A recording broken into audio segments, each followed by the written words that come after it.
Blog Talk Radio.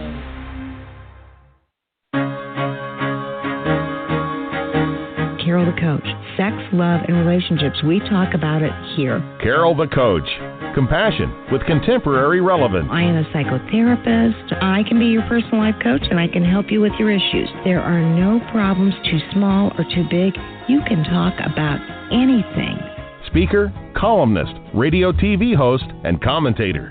Carol the Coach brings messages of wellness and empowerment within reach of everyday people every day. Almost 5 years ago, I lost my soulmate in an accident. He was killed in a plane crash. Life just, for me, has seemed to stop. There are groups all over the city. I teach one. It is a specific way to start thinking so that you shift how you see the world, which then shifts your energy, and then you feel better and you actually see things differently. Carol the Coach. Always available too at carolthecoach.com. Now I've got Russell on the line. I'm 47 years old. I'm a truck driver. I am married. I have a wife in San Francisco. Okay. I haven't been home in 6 months. My thing is, I don't know if I have a sex addiction or what the problem is. Why do I want what I can't have? And as soon as I can have it, I don't want it anymore. You're right on target when you say, I don't know if I have a sexual addiction. Well, guess what? Yes, you do. And you know what? That's my specialty, Russell. So you're at the right place. Continue. I meet women online, and I'm in a different part of the country. I travel all 48 states, so I love sex. I hear self-esteem issues. You never felt good enough, and you didn't feel like you were getting what you should have then, and you're reenacting that now. Do you want to change that about yourself? You get what you need. I got it. Hey there, I am Carol Jurgensen Sheets, and I am so glad to be with you tonight. This is Sex Help with Carol the Coach. It is the only show on iTunes available to you that specifically talks about all forms of sexual addiction and partner trauma. And, that in and of itself can be very difficult because clearly one of the things that's associated with this disorder, this condition, is shame and pain, blame. And when that occurs, there are people out there right now that don't believe in sexual addiction. And I say to myself, I get that.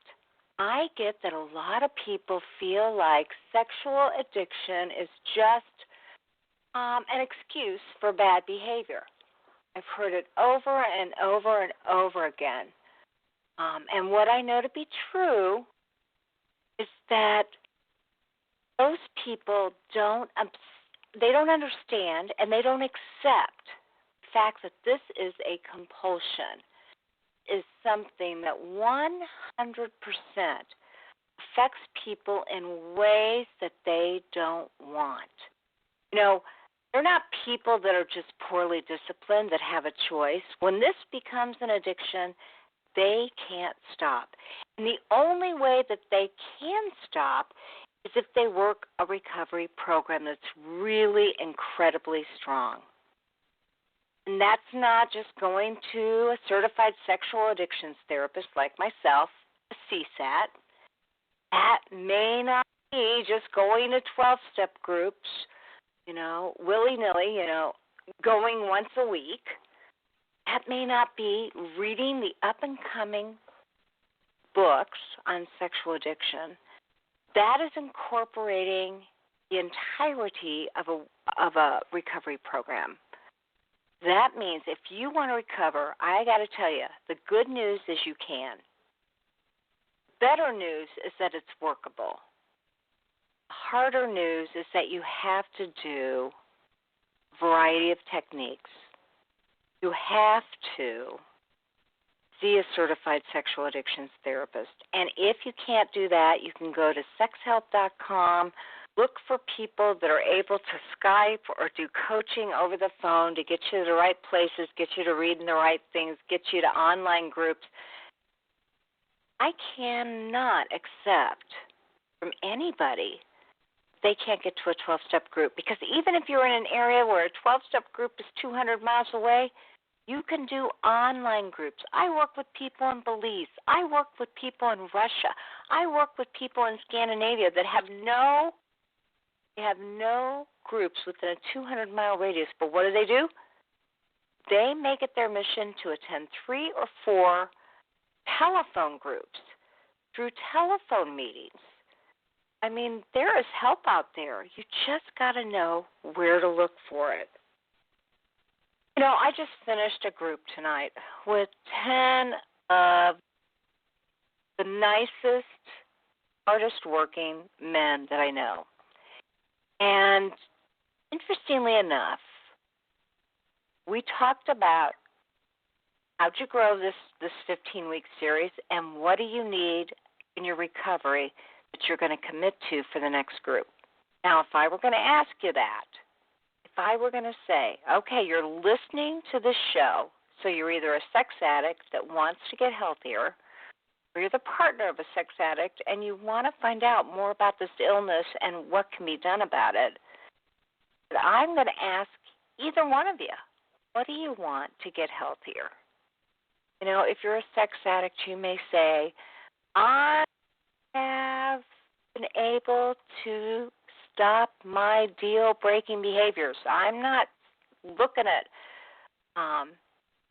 porn, or I'm not exposing myself, or I'm not seeking prostitution, or transgendered individuals, or females, or I'm not participating in any kind of pornography that has to do with kids.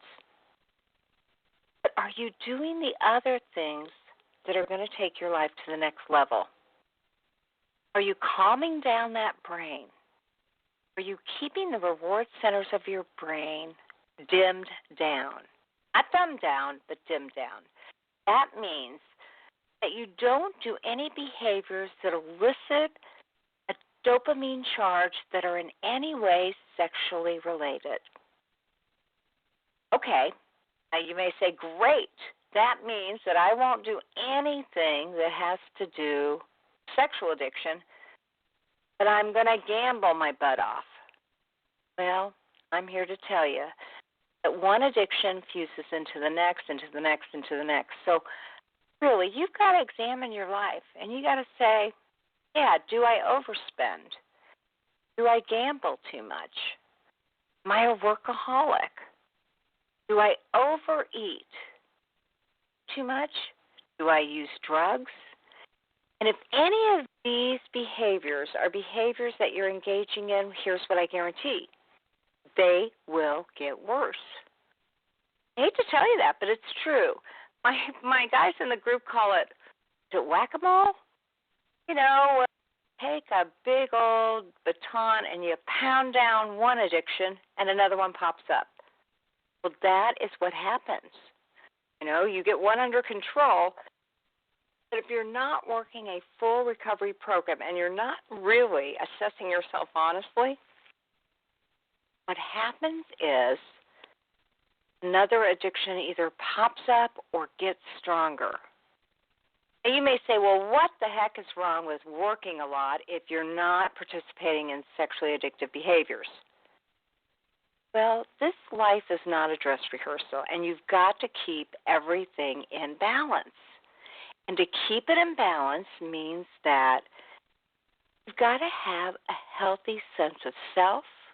You've got to have relationships that are healthy, that mean something to you, that you contribute towards, that you receive and give to. You got to have time with your kids. You know, if you're a workaholic, I guarantee you don't have time for your family. And if you're somebody that says, well, it's a good thing because I got to tell you, I don't have a family, that does not keep you from leading a normal, healthy, balanced life. And I am here to share with you that leading that healthy, balanced life means looking at 6 areas of interest. So get a pencil and paper and write these things down. I want you to look at your intellectual life. What do you do to stimulate your life? What do you do to keep the brain stimulated? Are you going to school? Are you taking classes? Are you reading journals? Are you reading self-help? Are you doing crossword puzzles? What are you doing to keep your brain intellectually challenged? That's the intellectual sphere. Emotionally, what we know about sex addicts is that they do not access their feelings. So what are you doing to acknowledge your feelings? How are you making that real in your life? When I talk to my addicts, I'll say, hey, what are the primary feelings that you're having? And they'll look at me like a deer in the headlights. They'll say, well, what are my choices? I got to tell you, the 5 primary feelings are anger, sadness, loneliness, fear, and happiness. Now, newest research, and I thought this was so interesting, the newest research says, and I've been teaching this for years, that anger is not a primary feeling. In reality, anger is a secondary emotion, and that there is a greater emotion that anger is hiding. I've been thinking a lot about this, and I do believe that there's some truth in that. You may feel anger. But is anger hiding your sadness, your disappointment, your loneliness, your fear? So how do you address your feelings? What do you do? That is ever so important, to be able to identify feelings. So in my groups and in my individual therapy, I always ask my men and women, hey, tell me how you're feeling today. Pick one word to describe it and why. So write those down: anger, sadness, loneliness, fear, and happiness. That's the emotional factor or sphere. Then you've got the social factor. What we know about sex addicts is that they are isolated. They spend time on the internet. They spend time acting out. They don't do a very good job of communing with their families. So what can you do socially to engage with your family? How can you develop more friends? What kind of clubs, activities, hobbies, what can you do to connect to others? One of the beautiful things about 12-step work and fellowship is that we not only ask you to go to the meetings, we ask you to call people. We ask you to have a sponsor. We ask you to check in with that sponsor. All right, so now we've done intellectual, social, we've done emotional, physical. What are you doing for your physical self? How are you staying in shape? What are you putting into your body? What is making a difference in your physical health? Are you going to the doctor? Are you taking your vitamins? Are you exercising? All those things are terribly important. All right. What are you doing spiritually to grow? It matters not what religion you are or what religion you are not. But what are you doing spiritually? Are you going to church? Are you reading the Bible? Are you reading Buddhism? Are you going out for walks in nature? Are you looking at life and saying, my gosh, this is a miracle. No matter how miserable I feel, there are many miracles surrounding me. Do you acknowledge that there's something greater than yourself that's running this show? Are you surrendering to that? Do you depend on that? Are you allowing that to occur? Are you exploring that? Even if you don't buy into it, are you exploring it? And the last sphere is purposeful. When addicts get healthy, then they have to find a purpose. Because when they find a purpose, they feel good about themselves. And actually, we're going to be talking with a man who has made it his mission to help not only individuals in prison, but to help everyone connected with that person who's suddenly experiencing the loss because their sex addict has gone to prison. You know, that is so important, and it's so shameful. We talk to people who have a loved one that goes to prison. They don't know who to talk to. They don't know who to share with. They feel the shame. They feel the guilt, the embarrassment, and the humiliation. And so there is this organization called CON, capital C, capital O, capital N, Conversation. And Prison Conversation seeks to provide information and support to families to encourage pro-social adjustments and begin planning for reentry right at the time of sentencing. So that's not something you look towards. You actually start working on that right off the bat. Prison Conversation is available to all individuals, although, certainly most people don't know where to go to get this kind of help. So I am thrilled to have a representative from Conversation on the show who's going to be talking more about this organization and what this is and how it has helped people all over the world. So welcome to Sex Help with Carol the Coach. Glad to have you on tonight. I'm glad to be here. And I have to say, what I was listening to about addictions can transfer, and even within addictions, the mode of acting out can transfer as well. So you I 100% agree with you. But tell my listeners what you mean by that. Well, I guess one example that I can give for myself, and I'm a sex addict as well, is when I was released from prison back in May of 2000, I was very clear on avoiding situations and people and any kind of incident that could get me back involved in something that would send me back to prison. I was very careful about that, and I continue to be very vigilant as well. What I didn't understand until much later was that addictions can transfer, and instead of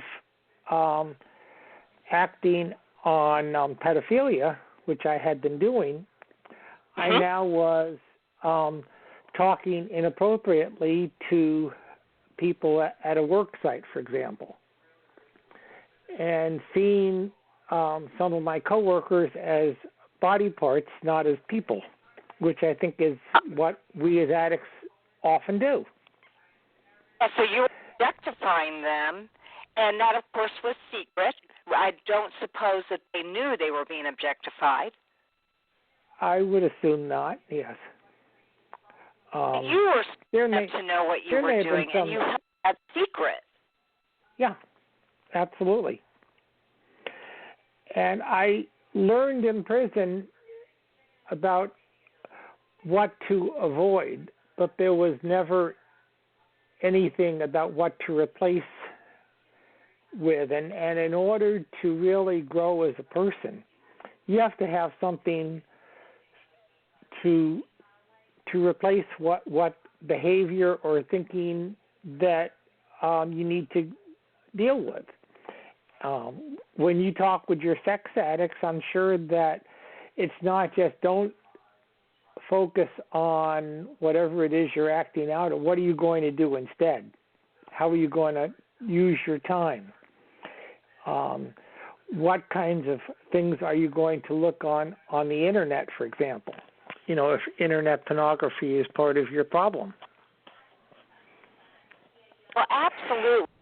I don't know if you got to listen to the part of the show where I was talking about, what are your needs, and that highest need is to feel purposeful, so that you're replacing old behaviors with something that has meaning. And Patrick Carnes says who is obviously the guru of sexual addiction, he says, oh, yeah. You make it in life when you turn your suffering into meaning. And that is really what all life is about. I mean, you clearly have done this by starting the Prison Conversation program. Can you tell us a little bit about that program and why you got that started? Sure. As I said, I've been incarcerated myself, and I know that in getting ready to go into prison and I went in 1991, there really is nothing that prepares you. No one can sit down with you and say, this is what you can or can't do. These are kind of the rules of prison life. These are the norms of prison life, which are often different from the rules. Mm-hmm. The kinds of things that you really want to avoid, the kinds of people you want to seek out or not seek out, what life is like, what visitors can bring to you. I had kind of a funny thing that happened very early in my time in prison. One of my friends knows that I love to collect airline schedules, and I know we don't have those anymore, but in 91 we did. Mm-hmm. And so he, as a gift to me, he called several of the airlines and had them mail me schedules. Well, that is considered in prison escape material. Oh, boy. Not a good thing. No. I mean, nothing happened. I mean, I was merely told I'm not allowed to have these, and that was the end of it. But, I mean, I didn't know that. He didn't know that. There was no one to kind of help us connect what we could do. And I've sat in courtrooms where people that are part of my addiction community are sentenced, and people just look lost afterwards. Excuse me. Families, what am I supposed to do now? Excuse me, I'm sorry. I got a bit of a cold, Carol. I hope you can forgive me for that. No problem at all. I think that in working with prison reentry, and I've been involved in this since 2005, I've seen how important it is that if people start thinking about what life is going to be like after prison, mm-hmm. they'll approach prison in a more sane kind of manner. They'll have a purpose, to use your term. These are the things that I need to do for the next stage of my life. Because I think a lot of people, and I know this was myself, when I went to prison, even though I had an out date, there was a part of me that felt I'm never going to get out. And I think if I had had some tangible goals to help me through that, it would have made the adjustment a lot easier, and would have helped family members. That is a great point. What would be some goals for somebody, especially who has been convicted of some sort of child sexual offense? I think one goal would be, what kind of life can I have? Where can I live? There was one guy I knew who was in on a sex offense, and he was intending to live with his wife and 6-year-old child. I don't know whether it was son or daughter. Well, that's not going to happen. And he didn't seem to know that until it was much later. So, what are the kinds of things you can do and not do? Okay, and for our listening audience, that would not have happened because he would have been potentially endangering the child that lived in the house.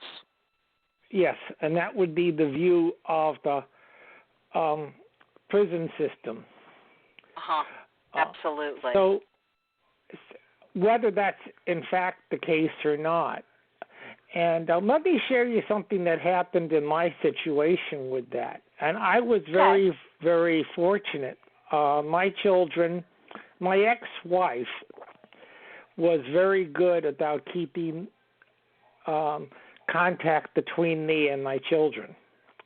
She brought them roughly once a month, and the weekends that they didn't come, we had one phone call per child. And that was really wonderful. But when I was granted parole, I was told that for the 2 years on parole, I couldn't have any contact whatsoever with them. No phone calls, visits, huh? Nothing. Not even letters or phone calls. And I honestly thought about, turning down parole and staying in prison. But then, as I talked about it with my ex and with my kids, and they were old enough to at least have some discussion. They were 11 years old at that time. We just decided that we're going to do this, and that when they're 13, I can then spend as much time as we want together.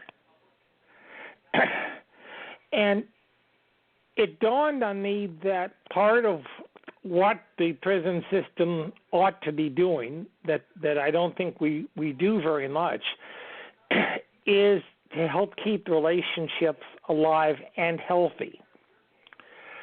And I think a graduated system where, say for the first 6 months or 3 months or whatever, then there's no contact. But when you establish yourself in the community and you're doing okay, well, we can have a phone call where the therapist that I had required to take, or the parole officer, either one, is listening in to make sure that the conversation is appropriate. And then maybe, say, the last couple of months of parole, then you can have supervised visits.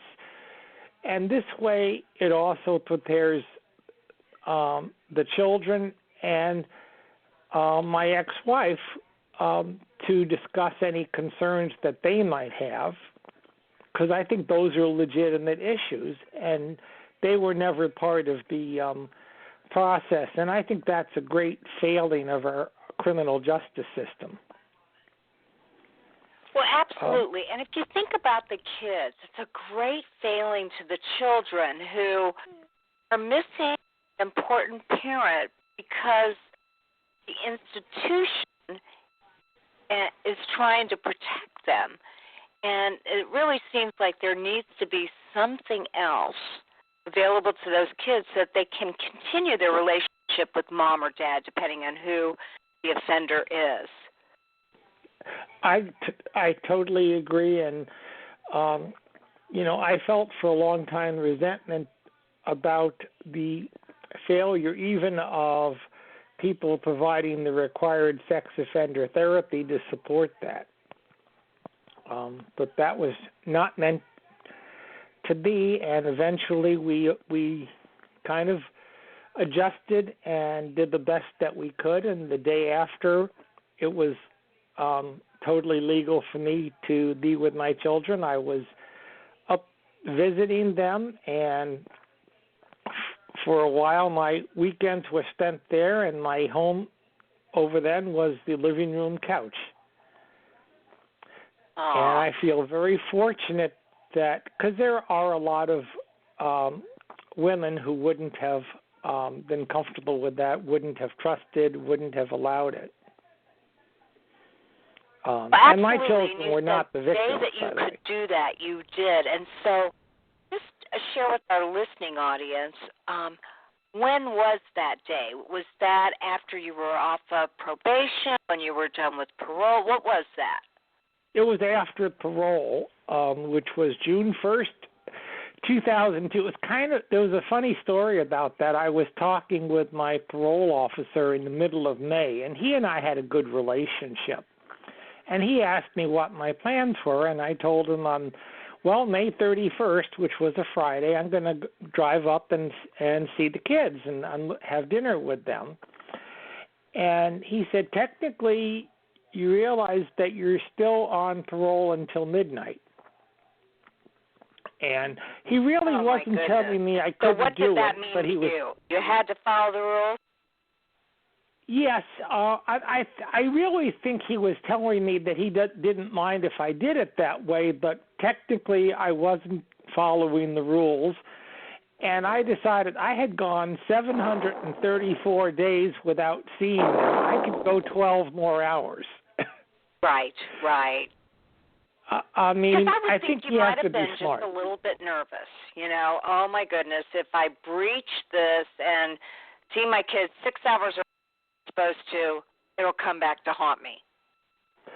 Yeah, you just never know, and it was, to me, you have to be smart. You have to think out the consequences of whatever you're doing in that situation, because you're vulnerable.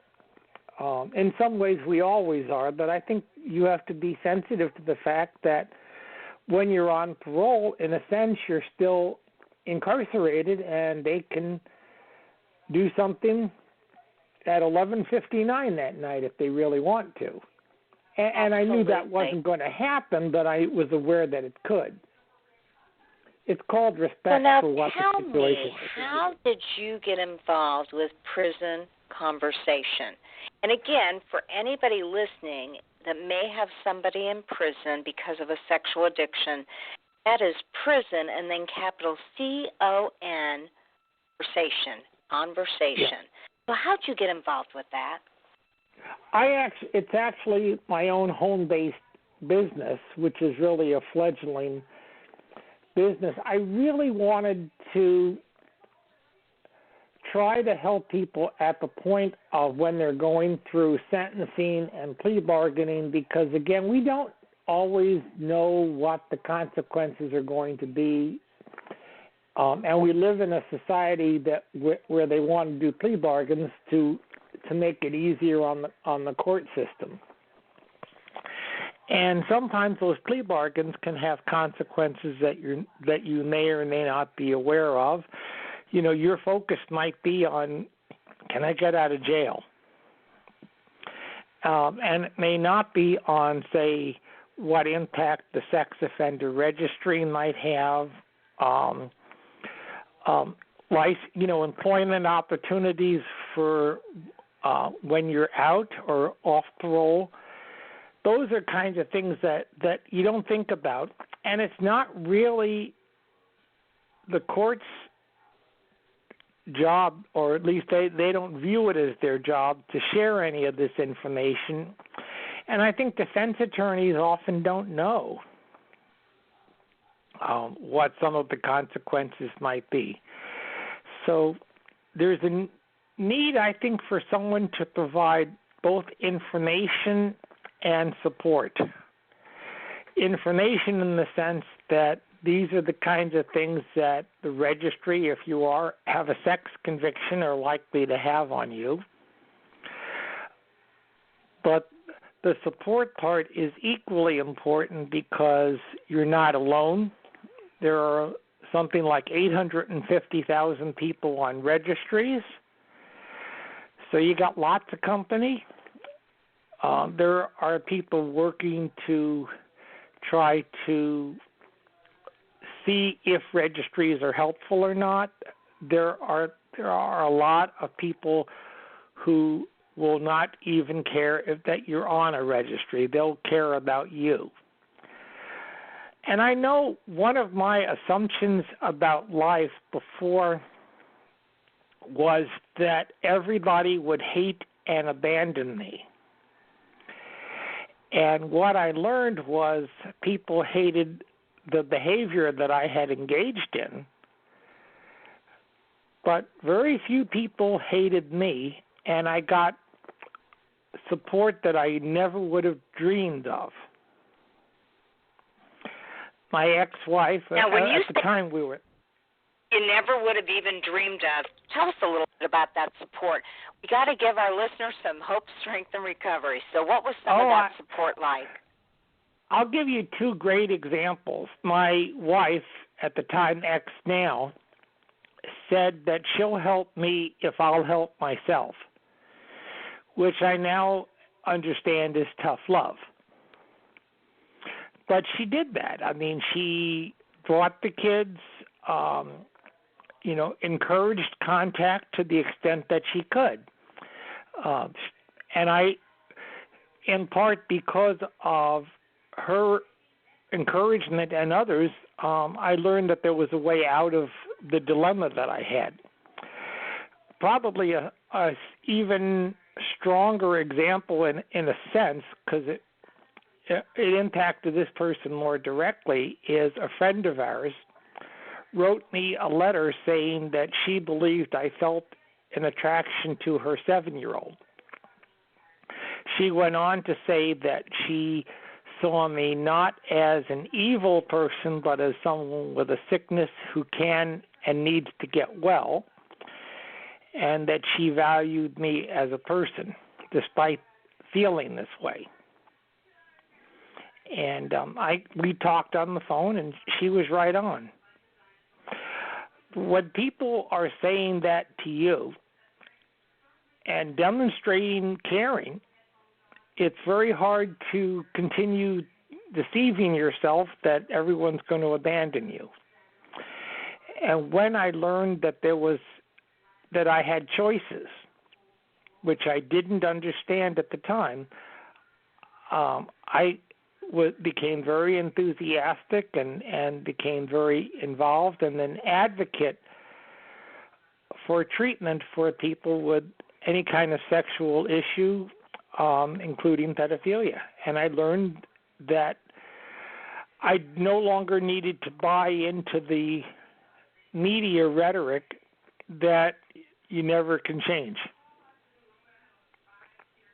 It was I'm so awesome glad that for you me. were able to do that. And I've got to tell you,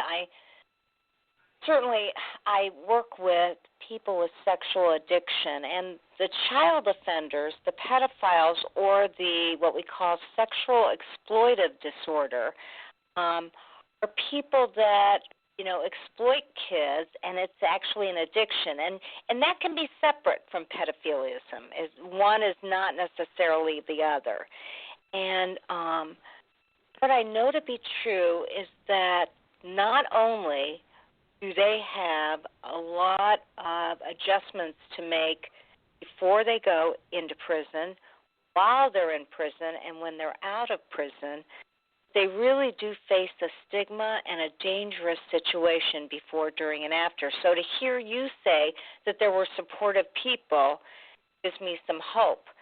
I don't know if have you ever heard of Jared Fogle, the Subway spokesperson who had a foundation for kids and exploited the kids, got involved with child prostitution, took pictures.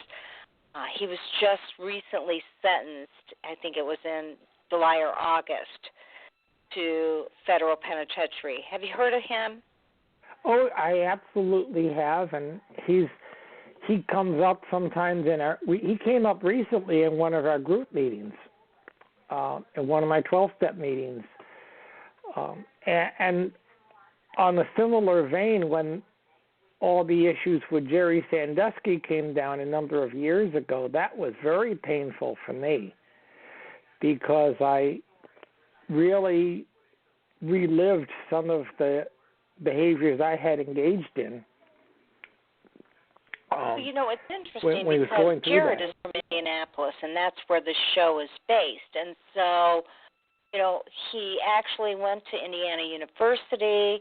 He became a spokesperson for Subway because he lost a couple of 100 pounds by eating the same food from Subway for over 2 years.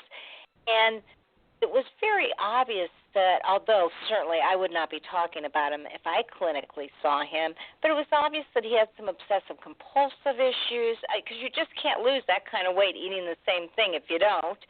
And recently he was horribly, horribly beaten up in prison, and it was a prison yard battle, and many of the prisoners beat him up, and certainly that is one of the dangers somebody with pedophilism or sexual exploitive disorder has when it involves kids. And I felt very sad that they had not protected him, not kept him in isolation, or provided more protection so that he could be around other people. I kind of hate to think that somebody has to be in isolation to be protected. Yeah, that's an awful way to do time. That's an awful way I cannot imagine. So, yes, I would agree. And my point is that, we really do want to help people, and yet were there any sex addiction anonymous meetings in prison? Was there anything that helped anybody with a sexual disorder? I was instrumental in starting an SAA program in the prison that I was at. And we met, I think, every other week. It's a long time ago. I got out in 2000, so I'm having to go back a little ways. And some prison administrations are supportive of programs like that. We had a progressive warden where I was, and she was accepting and encouraging of programs like that. Most prisons don't want to allow that for a couple of reasons. I think they see it as a security issue that we may attract undue attention to ourselves, which I think is greatly exaggerated. I found there were so many of us in prison that there's a certain safety in numbers.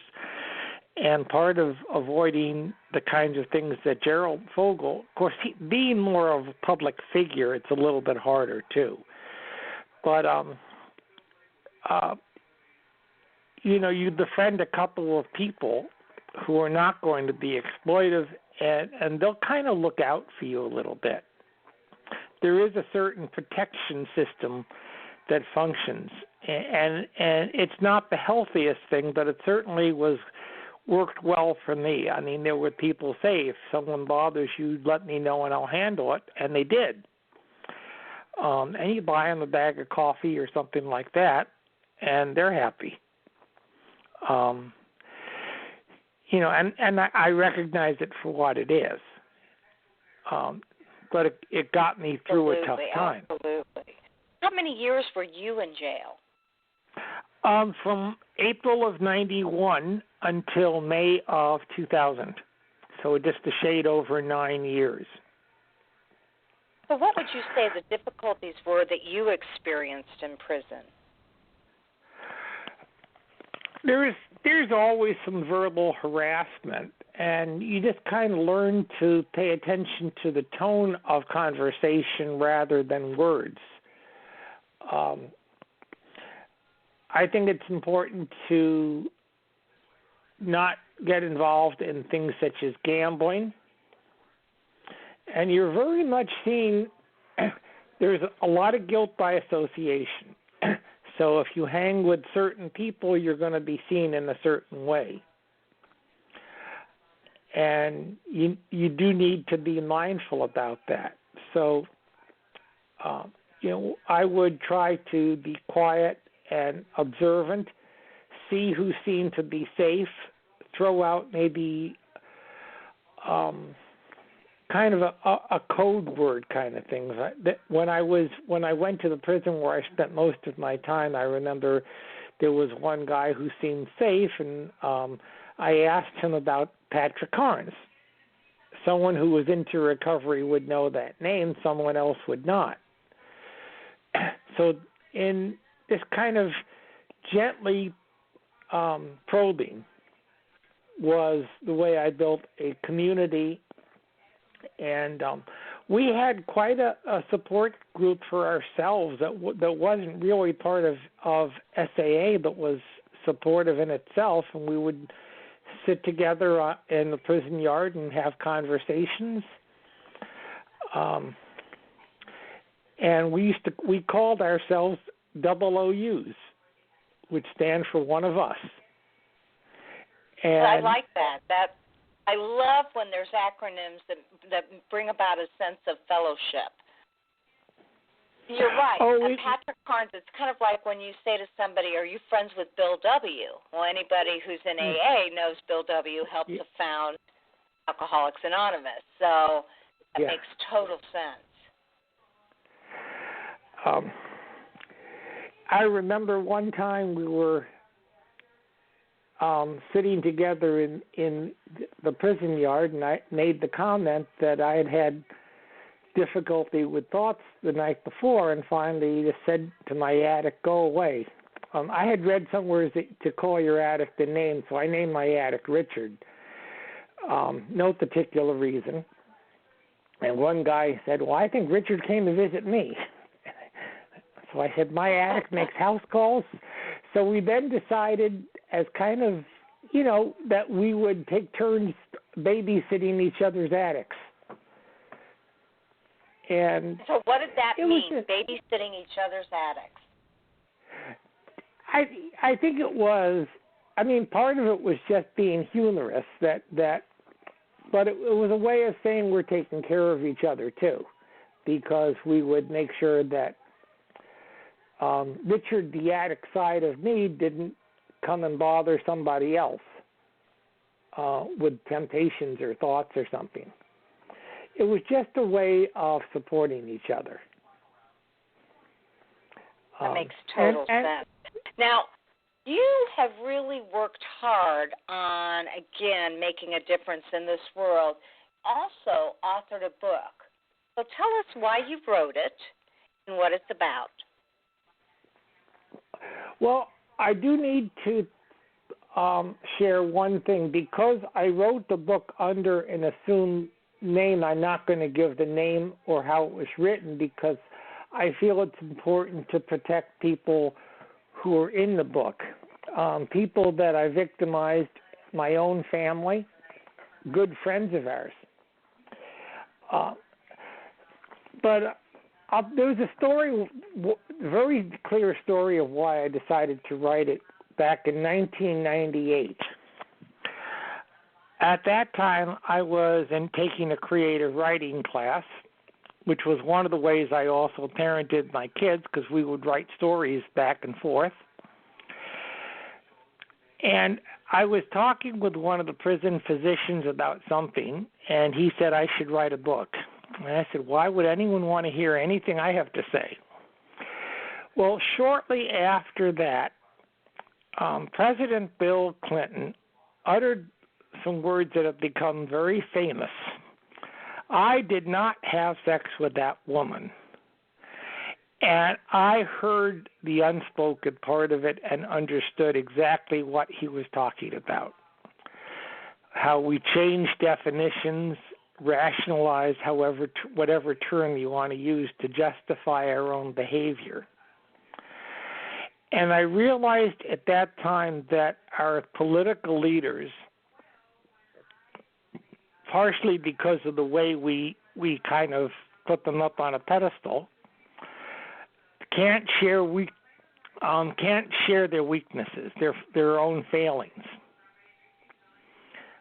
We just don't seem to tolerate that. And from that, I started to realize that we as sex offenders had to be our own best advocates.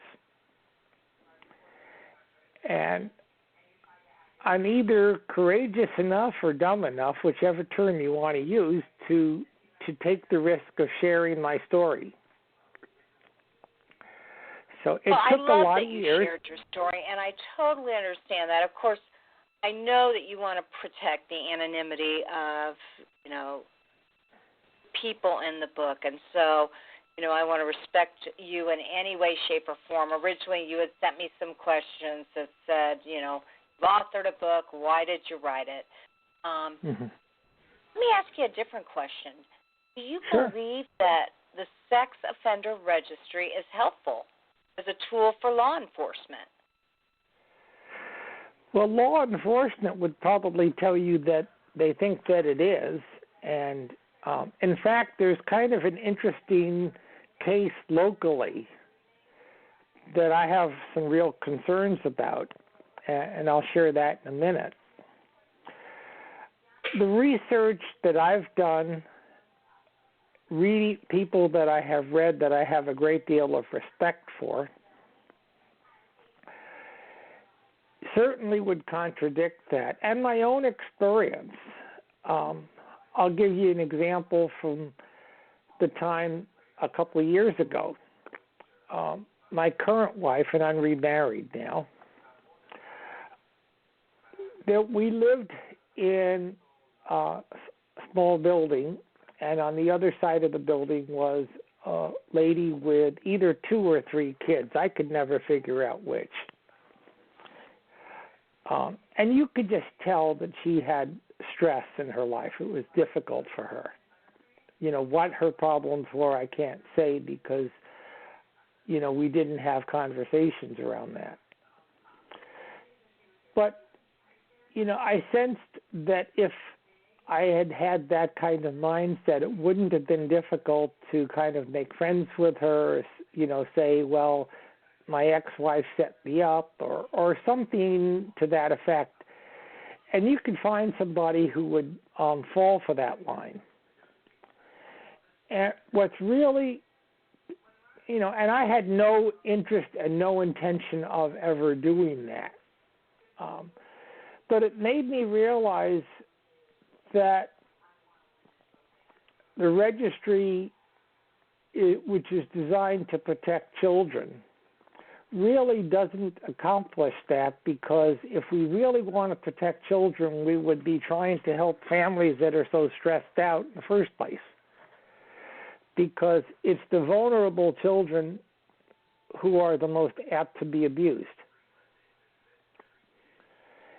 And well, I believe that 100%. So what would you suggest to protect them?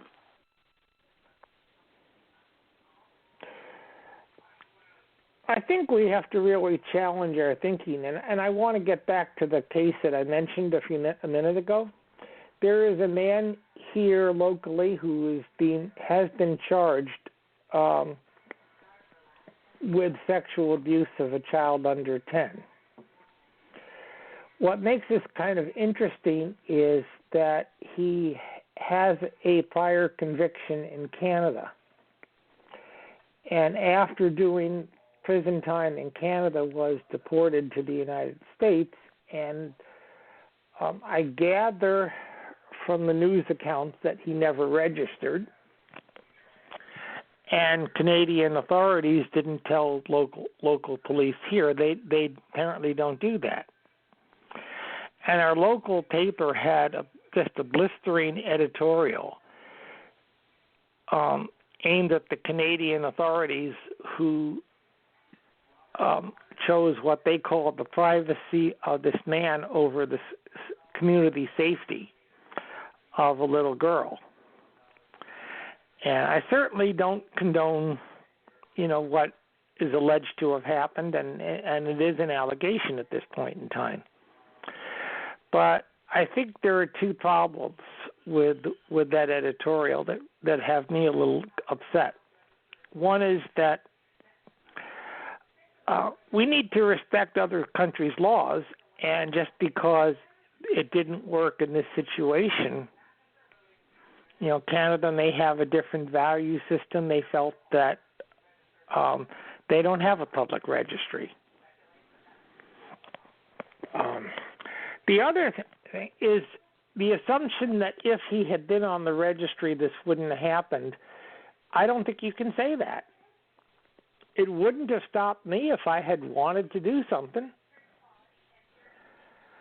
I absolutely agree. It doesn't stop anybody. What I do believe is that law enforcement and the community feels like it's a consequence to keep kids safe. And, you know, your point is well taken that it doesn't necessarily do so.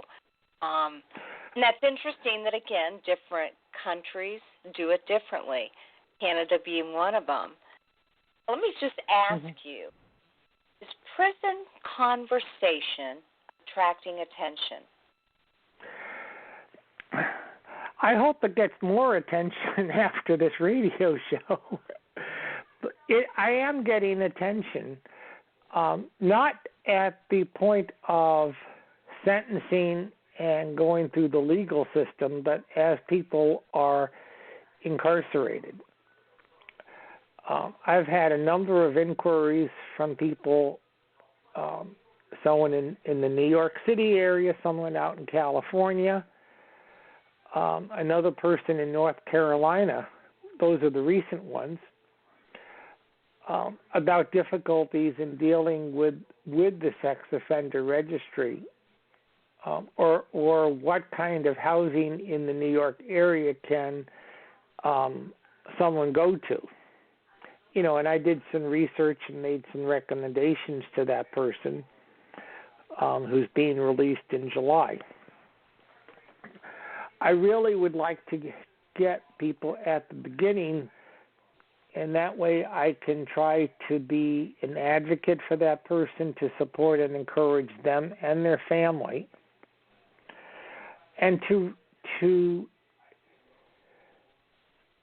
pay forward the love and support that I got back in 1991, because it made all the difference in the world.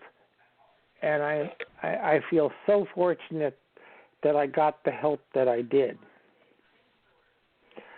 Well, and that is so wonderful. And, one of the things, obviously, you wanted to protect the anonymity of the people that you wrote about, but I never did give your name in any way, shape, or form. And so clearly, good news is anybody that happened onto your book, which I also did not announce because I thought you could announce that if you wanted to, have no idea. We want to protect your anonymity, too. We want to protect you. We want to protect people that you offended. And we just want to really be respectful and compassionate of all the work that you've done.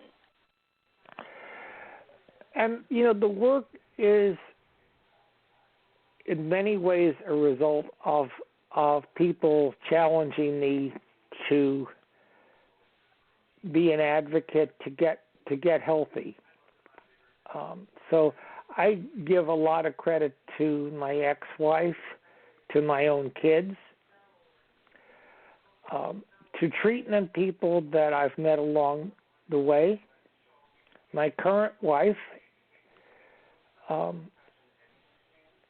I've had a lot of good fortune that's helped me to progress. And I've learned that the things that I did in the 1980s that caused a lot of damage also are now providing me the opportunity to promote healing that I wouldn't have had otherwise. Absolutely. So now let me know right now, what are you doing for your recovery? Because obviously recovery is a process. You never really give it up. Are you attending groups? Do you have a sponsor? Obviously, you're leading a purposeful life. What else are you doing? We have SAA meetings locally. I attend most weeks 2 times a week.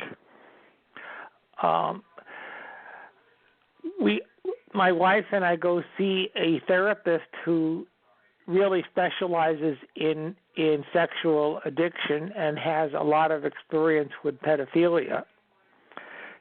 Because one thing that I have learned is if my thinking starts to deteriorate, I may not be the first person to know it. In fact, I won't be the first person to know it. So having someone as kind of a reality check. My wife and I have a good relationship. I have a co-sponsor. I've had 2 sponsors die recently, so I've decided I'm bad luck for sponsors. My goodness.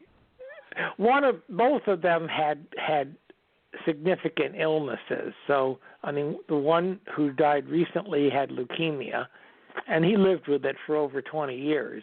But, and those losses were big for me. Absolutely. I mean, these were the people that knew you intimately and had supported you throughout your recovery. My goodness. So you're going to 2 meetings a week, and you have a sponsor.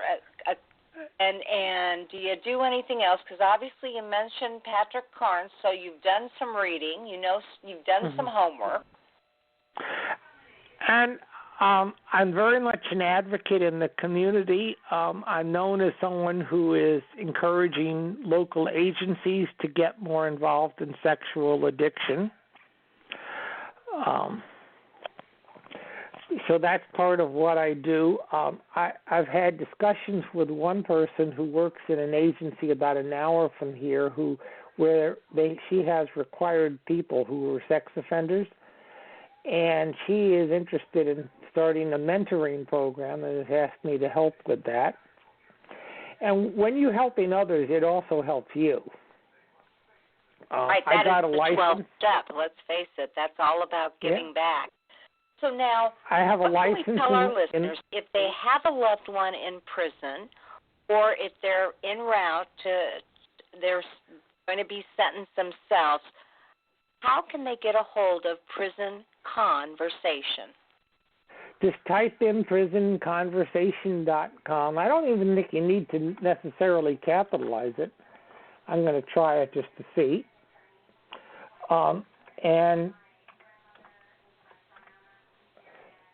And I should come up, and there's a contact button, and every once in a while I'll blog something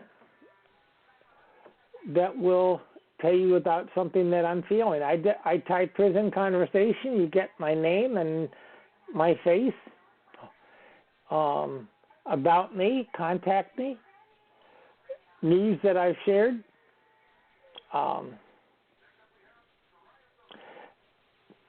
I'll tell you, let's see. This is the last blog entry that I had. It's a little while ago, but it still is relevant. I often think of sex abuse and prison as a complex system. When I was paroled back in 2000, one friend commented that I was being set up to fail. I believe there was some truth to that, but I beat the system and am now a licensed social worker in a position to help others. Each of us needs to look deep within ourselves to see whether anything we do contributes to the problems. This includes how we deal with the angry political situation in this election season. It also means holding people in positions of power accountable for what they advocate and being clear when we believe behavior is unacceptable. I am learning often of how much courage this can require, but it is worth the struggle. That was my last blog entry. You can obviously feel the hope, the strength, and the recovery from that blog. I want to thank you so much for sharing your information about Prison Conversation, and I wish you the best as you continue to help others work through a very difficult disorder and a very difficult stigma. I really do. I wish you the best. Thank you so much, and it was a pleasure talking to you, Carol. Hope to be in touch sometime. I look forward to hearing more about Prison Conversation. Thanks so much. Okay, take care now. Bye-bye. Right. So, again, to protect his anonymity, I am not going to identify who I was talking to. You can really go to Prison Conversation and check out the information if you do have somebody who has been through something very similar or is getting ready to go through something very similar. You know, I talked with a man the other day, and he thought he was getting an assessment, and he shared that he had been out for a couple of years. He had not gone to prison. He was on a house arrest basis, and he shared with a counselor that he had had some urges and some cravings, but had managed them beautifully. He really was an inspiration to so many in SAA.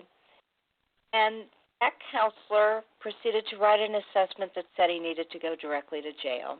And I'm sure that counselor felt like it was his duty to protect the community. And yet what his fellowship knew is that he 100% was in control. He was working an incredible recovery program, and he had just done a beautiful job. And so, again, we always talk about addicts need to be 100% honest, and yet here was the system failing him because they didn't treat him individually or inquire more about what was he doing to make his life different.